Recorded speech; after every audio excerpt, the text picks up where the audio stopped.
Hello, my name is Sinisha, and this is the first video in a series that will teach you animation principles and how to apply them using Spine. In this video, I will show you how to navigate through Spine, explain some basic concepts, and create a simple rig that we will use to create this animation. Let's get started. Here, I have opened Spine Professional. I will gradually explain how to use all the tools and functionality in Spine.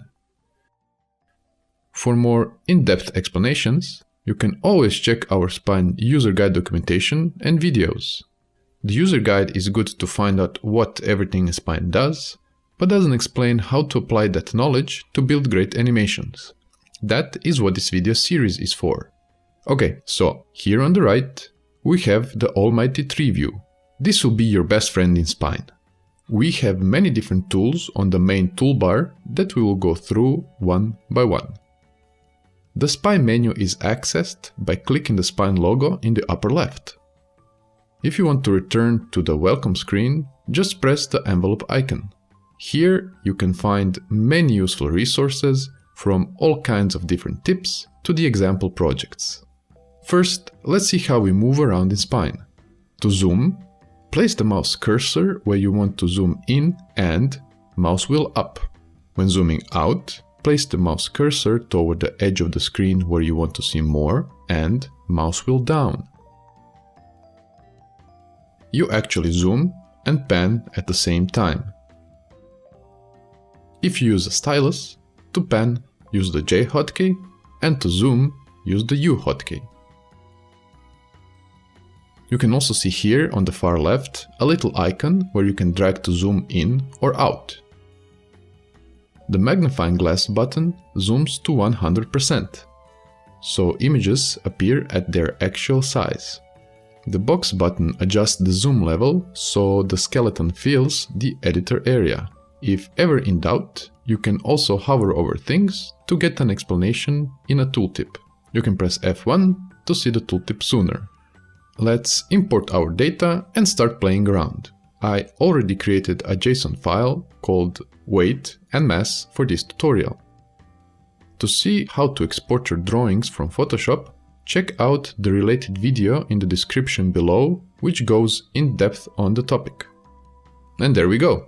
We can see immediately in our tree view that our skeleton name is the same as the file we imported. The project can have multiple skeletons. You can add more from the Spine menu, New Skeleton. The next thing that you see here are our images. However, this circle icon is not the image. It is a slot. A slot attaches to a bone and contains the images, which in Spine are called region attachments. This is super powerful because slots group your attachments and make it much easier to manage the draw order. More about slots will be explained later in more detail. Let's continue. Here, on the draw order, we can see the order of the slots. Slots higher in the draw order list are drawn on top of those lower in the list. The slots can be dragged up or down to change the draw order. Or you can use the hotkeys plus or minus on your keyboard to change the draw order of the selected slots. The images node in the tree stores a path to a folder where Spine will find images for the skeleton. Spine watches the images folder and immediately loads any changes to the image files. Spine has two modes: Animate, where we give life to our characters, and Setup, where we rig them. So, let's get started. As you already know, Spine is a 2D skeletal animation tool, and for that we need some bones.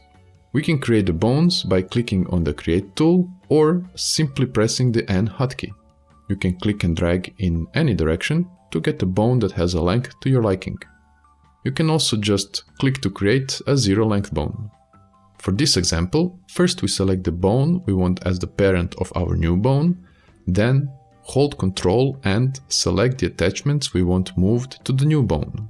Why did I hold Ctrl and select the image first? Doing that named the bone after the attachment name, and it put the attachment and its slot under the new bone.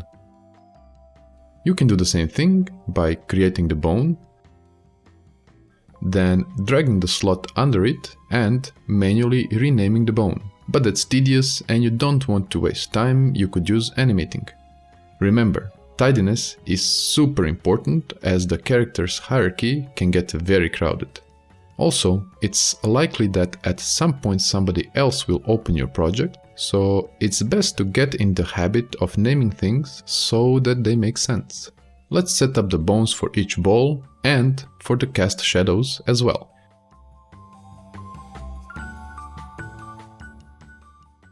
Just in case, I will uncheck images selection in the tool options so I don't accidentally move them. Then let's make the bones pretty.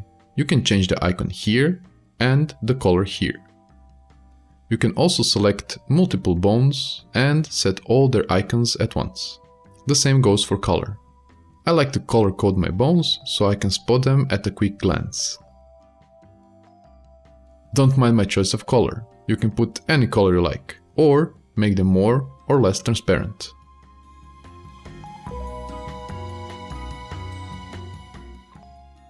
Let's see how it moves. We can press V for translate.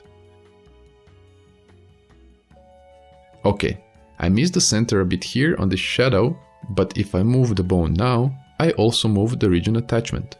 I can use image compensation, which allows me to move bones without moving the attachments. And there we go, our setup is ready. This is about the simplest project you can make, but even with just one bone, we can translate, rotate, scale,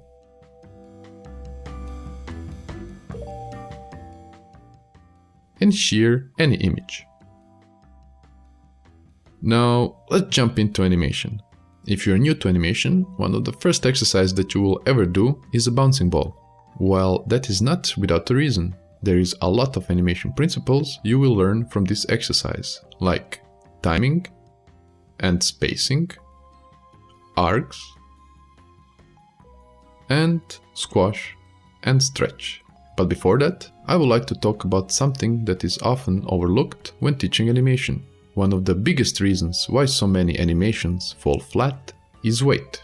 Our job as an animator is to convey weight in a realistic manner. It could be stylized as well, depending on the project, but the main goal is that the animation seems believable. So, how can we create believable weight? For that, we have to understand what is mass and what is weight. Don't worry, this is not a physics class. I will just give you some tools that you can use to make some awesome animations in the future. Are mass and weight the same thing? No, they're not. Mass is the amount of matter present in the object, which means we need to know the volume of an object, or more simply put, the size, and the density. Density is the amount of matter packed in the space that object takes up. Different materials have different density.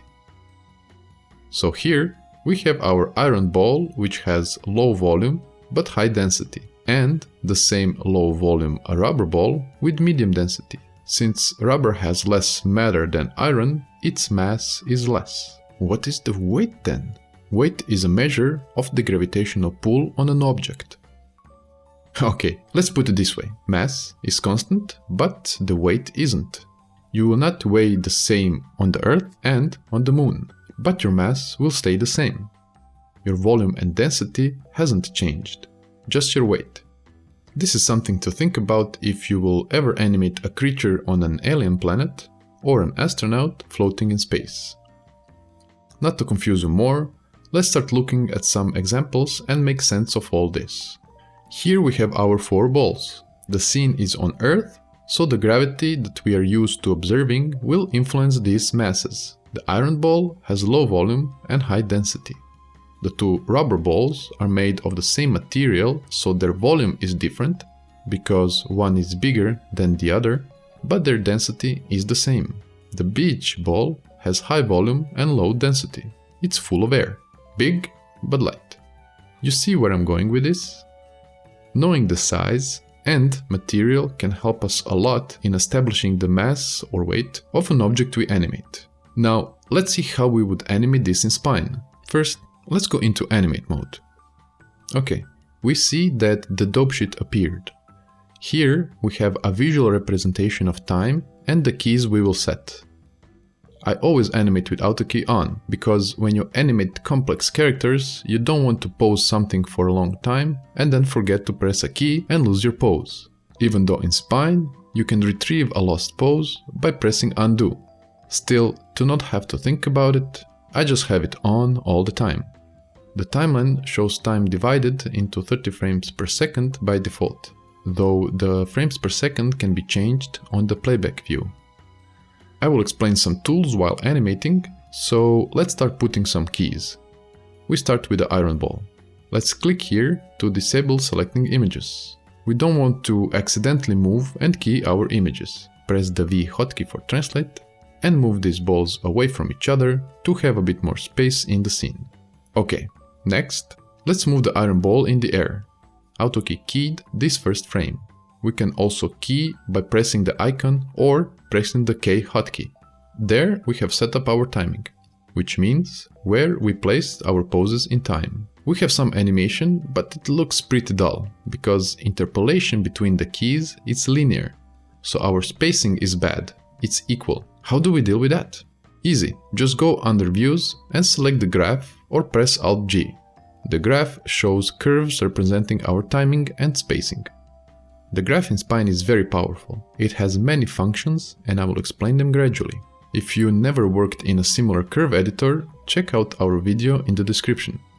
For this exercise, I will be using only a few tools. The frame button zooms the graph so all the curves fit. The auto button automatically zooms the graph so all the curves fit. The graph can be zoomed, both axes, with the mouse wheel and hotkeys, just select the viewport. As I will animate only the y-axis, I want to separately key the x and y translation. Just select the bone and in the tree view, check this box to separate translation. You can see that in the graph, we now have separate rows for the x and y curves. These dots control which curves we see in the graph. Now I will select all the keys and change them to Bezier Curves. By default, interpolations between keys are linear. Bezier provides smoother interpolation between keys. We want that, but we will have to modify default curves a little. Note that in the future, I will use hotkeys rather than the toolbar buttons. You can set up your own hotkeys to do the same for a faster workflow. Hotkeys are found in the Spine menu, under Settings, Hotkeys.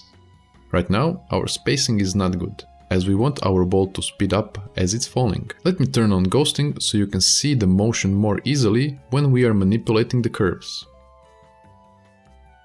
As I want the curve to speed up, I need to separate this handle. For that, you can press this button or press Alt while dragging. Note that pressing Alt will break or unify the handles. Since we want it to stay broken, pressing Alt once will suffice.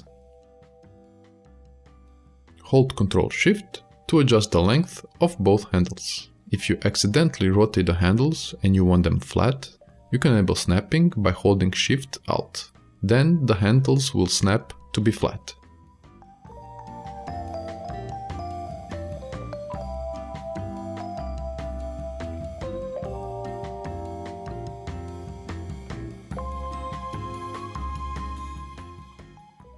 And that's it. There is no squash and stretch in our iron ball, so this is done.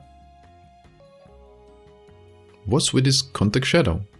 I put it here on purpose to clearly see where our ball will be grounded and to show a few more cool tricks. Let's select the context shadow, select the scale tool with the X hotkey and place keys at the same frames as the iron ball's keys, scaling the shadow when the ball is in the air.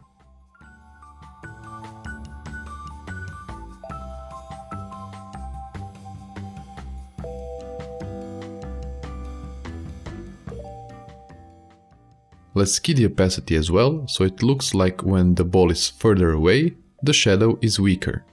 Select the slot and open the slot color window in the views, or use the Alt-C hotkey.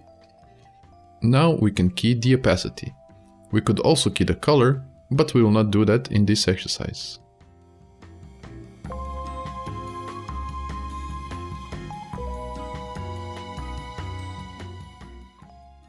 Great! Now let's jump to the other ball. The other ball is made of rubber with the same volume but different density, which means it will be lighter.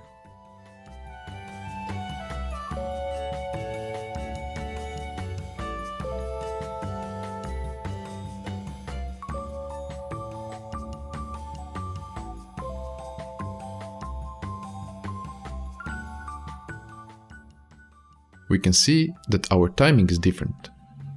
It takes more time for this ball to fall down because it is lighter, and it will bounce more because it is made of different material. Let's animate the scale as well so we get the feeling of rubber.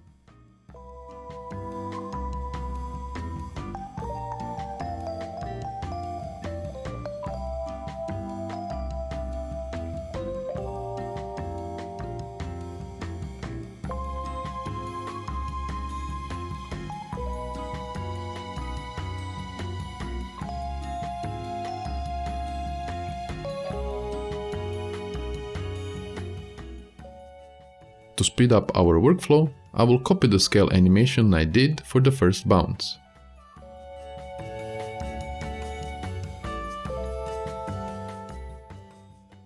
Then box select the keys, but keep the mouse button held until the selection has a border. Then I will scale the keys vertically as I'm on this squash and stretch to be less than the first one, because the impact is not as strong.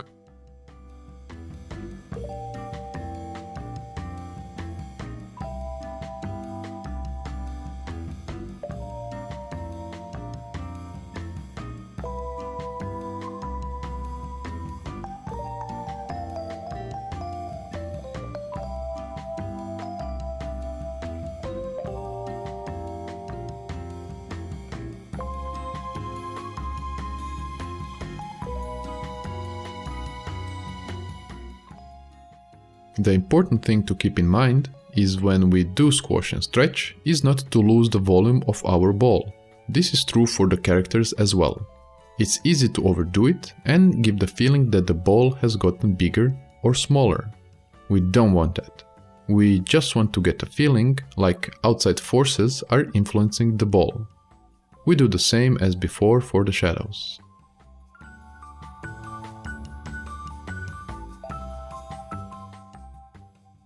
Let's animate the third ball. It's made of the same material as the previous one, so its density is the same. The volume is different, so its mass is different. They start falling at the same time, but this ball falls faster. Also, because it's heavier, it has a stronger impact, and so it will bounce higher in the air and continue to bounce longer.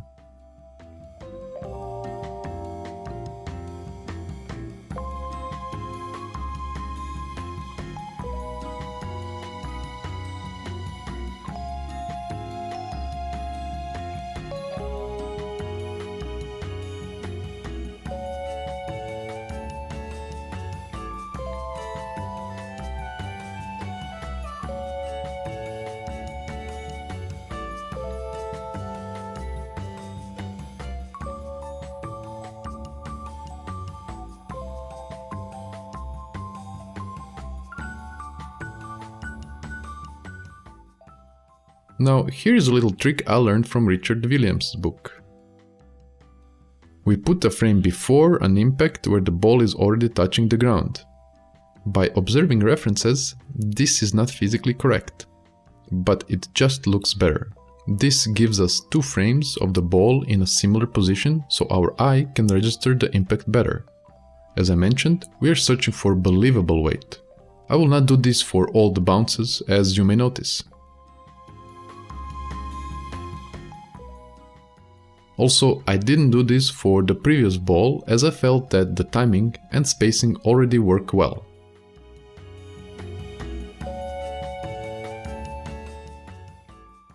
It's your job as an animator to recognize the little moments where you can deviate from reality to get the best look possible.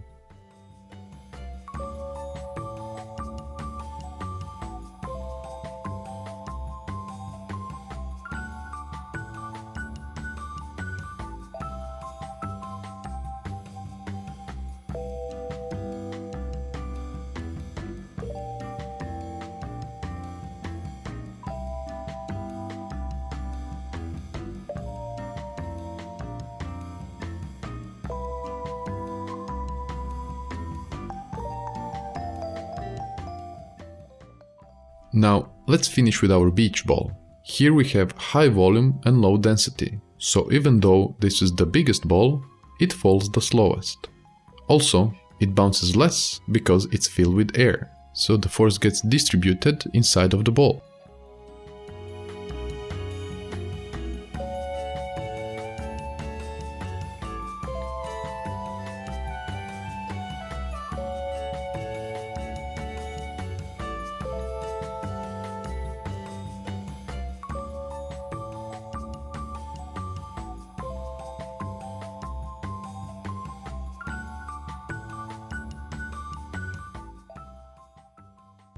That's why I'm animating this extra squash and stretch, so you get a bit of a jelly-like feel.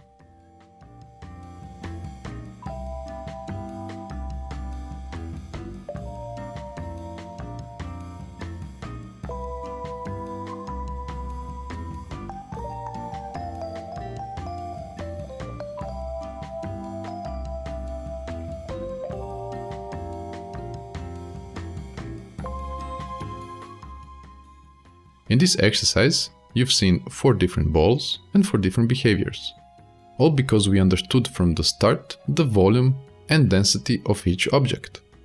With this in mind, we can convey weight in a believable manner. You see how simple it was to animate this in Spine. We use only 1 bond per object. Imagine what you can do when you will have a fully rigged character. Let me show you another scene that I created to make things more clear. Here we have a rock, a stick and a sword. Let's say you're animating a fantasy game and this is a part of the universe you're creating. People naturally expect to see believable physics. So the rock and a sword are different volume and density but the same weight. The stick and the sword are the same size but different density, hence different weight. With that in mind, it is easy to visualize not only their weight, but how they will react with physics. I animated the sword rotating as it falls, as its weight is not evenly distributed. Also, because it is sharp, it sticks into the ground. On the other hand, the stick will bounce around as it is considerably lighter, but still a firm material. I included these assets together with this lesson so you can try to rig and animate it yourself. Play around and have fun. You may ask, how can I apply these concepts to my characters? Well, simple. Take a look at this scene I have animated. Here we have our Spine Boy character and I have created 2 landing animations. Even though it's the same character, I treated the left one like it has a super light armor. He's like a ninja, fast and agile.